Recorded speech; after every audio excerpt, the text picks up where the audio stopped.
É o seu aluno, né? Tá bem.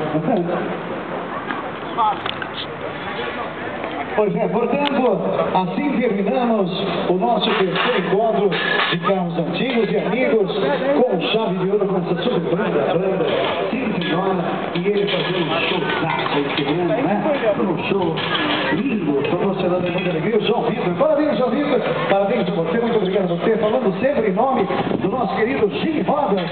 Alô, Gini Rodas, a toda a equipe que trabalhou ativamente, o pessoal, a todos que trabalharam, né? Alô, meu grande amigo aí, grande família, diretor de turismo, em nome do nosso secretário de Cultura, Esporte e Lazer, senhor Edson Salvamelo, em nome do nosso prefeito Santo André, doutora Aidan Rabin, a todos, muito obrigado pelo carinho, a toda a equipe aqui de som, né? Flash, né? A todos vocês, muito obrigado pelo carinho.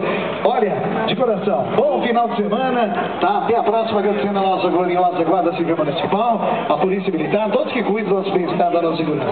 A todos uma boa noite, obrigado pelo carinho. Prefeitura de Santo André, cuida da cidade, cuida de vocês. Gini Rodas e a você, João Vitor, parabéns, tchau, tchau.